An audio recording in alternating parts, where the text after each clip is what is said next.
So we're told that we have a rectangular swimming pool with a total area of 1,800 square feet, and the owner wants to build 5-foot wide decks along the two sides of the pool and 10-foot wide decks along the other two ends of the pool, as shown in the picture below. So we're asked to find the dimensions of the smallest possible combined area of the pool and deck that satisfy these conditions. So the first thing to note is that the area of our pool, so we'll call this A pool, is equal to 1,800. Well, that's just a rectangle, so the area of that rectangle is just going to be our x times our y. So we can solve this for a variable, so let's solve it for y. So when we solve for y, we'll divide by x, and we'll get y is equal to 1,800 over x. The other bit of information we have is that we have this larger rectangle encapsulating the pool, which is our deck, and it has dimensions of x plus 20, because it adds 10 feet on both sides, times y plus 10, because it adds 5 feet on both sides. And that's going to equal the area of the deck, so I'll call that A sub D. So this is what I want to maximize, is this A function I have here. I've just written. So A sub D, I can rewrite as x plus 20 times, so y I found over here from my A pool equation is 1,800 over x plus 10. If this is the equation I want to maximize, I want to write it a little bit nicer. So in doing that, I'm just going to FOIL this out, and when I do that, I'll get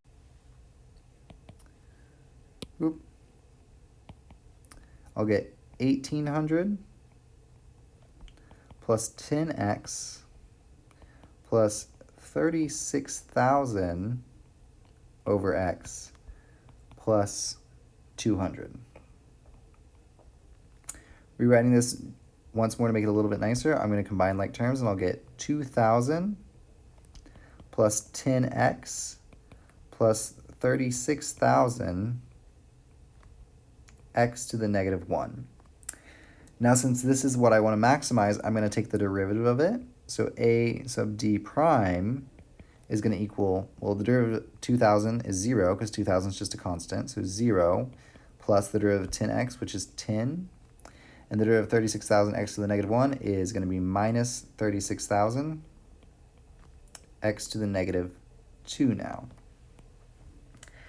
So I'm going to want to take this equation and set it equal to 0. So I'm going to have that 10 minus 36,000 over x squared equals 0. So saying plus 36,000 over x squared to both sides, I get 10 is equal to 36,000 over x squared. Multiplying both sides by x squared. 10x squared is equal to 36,000.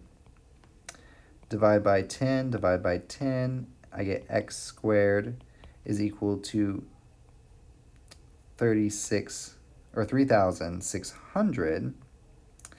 Taking the square root of that, we're going to jump back up here. I have that x squared is equal to 3,600. The square root of that is going to give me x is equal to plus or minus 60. But notice that this is, x relates to a length, so I only care about x equals the positive value, so x equals 60. Now if x equals 60, that's our critical point, because that's when our derivative equals 0.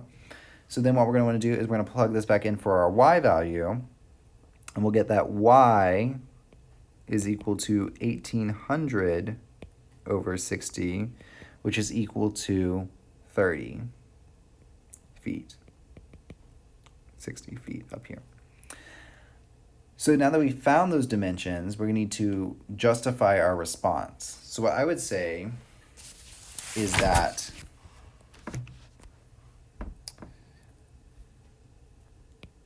because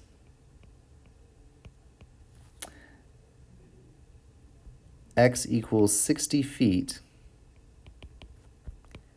is a critical point,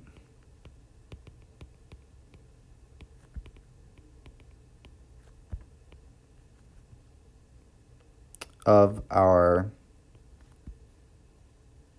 area for the deck function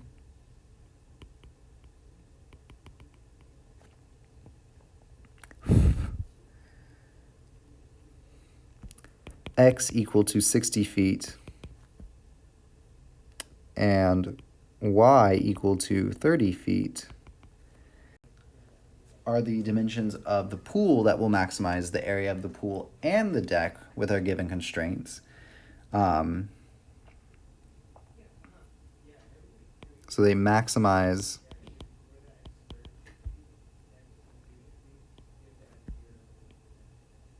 area of the pool and the deck.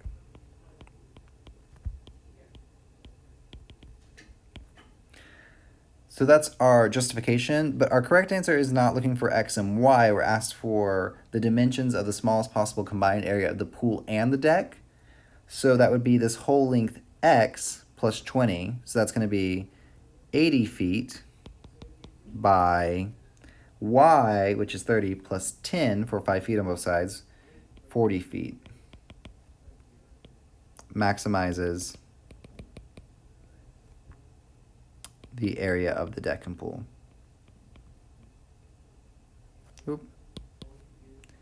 Area of the deck and pool.